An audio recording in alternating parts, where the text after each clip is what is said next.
Moi, c'est M. Ali Sissé, artisan bijoutier marchand d'objets d'art à Bobo, au niveau du village artisanal. Chez moi, le type de bijoux qu'on trouve, c'est les perles et puis en argent touareg. Là, c'est des bijoux en terre cuite et puis perles. On en a aussi en bois d'ébène avec les perles. Là, on en a en peau de chameau avec argent touareg et du bronze là-dessus. On a aussi uniquement en pâte de verre avec l'ambre japonaise. Ça représente la richesse en or chez les Peuls. Là, on appelle ça nid d'abeille. Les bijoux nid d'abeille, c'est en pâte de verre, fait par nous-mêmes.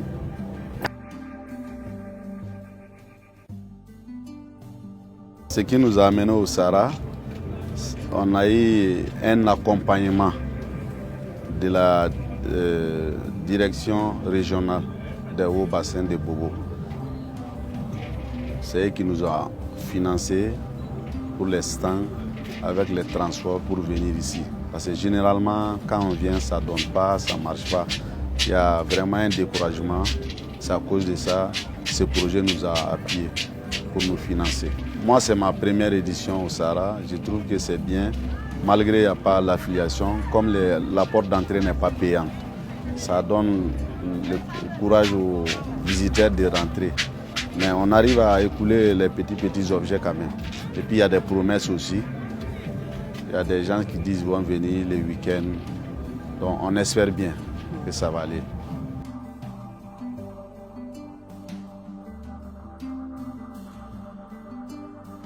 Au Burkina, l'artisanat était délaissé vraiment par nos différents dirigeants. Mais actuellement, vraiment, ça va à pas de caméléon. Ils sont en train de faire la promotion. Nous aussi, on a ce courage grâce à nos accompagnateurs. Sinon, par exemple, nous, d'habitude, on part en Europe pour aller faire les expos grâce à des jumelages. Mais actuellement, même si on demande un accompagnement, on a 80% de chances. Parce que hier même, étant ici, le ministère du Commerce m'a appelé. Il y a une autre foire au Mali, à Bamako. Ils m'ont dit que j'ai été sélectionné. Mais leur prise en charge, c'est les stands, le transport et puis l'hébergement. C'est moi qui vais endosser ça. Bon, déjà, c'est un atout. Avant, on ne pouvait pas en profiter de certains avantages, quoi.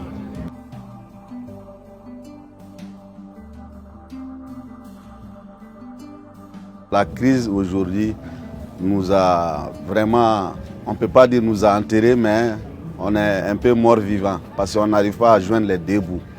Souvent même, il y a beaucoup de marchandises, de millions, mais un problème de 100 000, 200 000, vraiment, quand ça vient, il faut gratter la tête. Hein.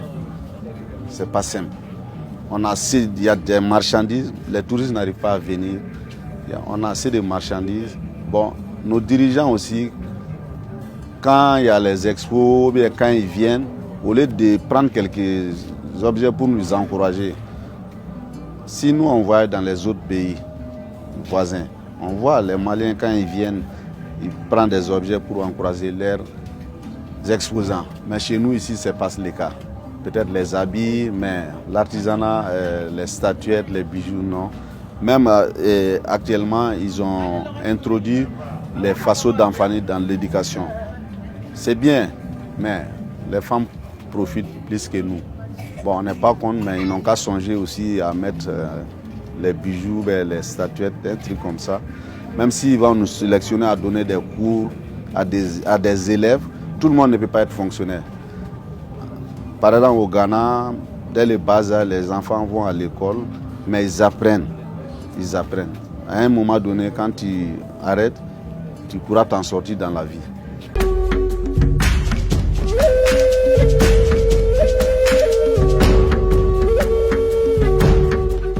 Bikar TV. votre fenêtre sur l'excellence burkinabé en matière d'industrie, du commerce et de l'artisanat.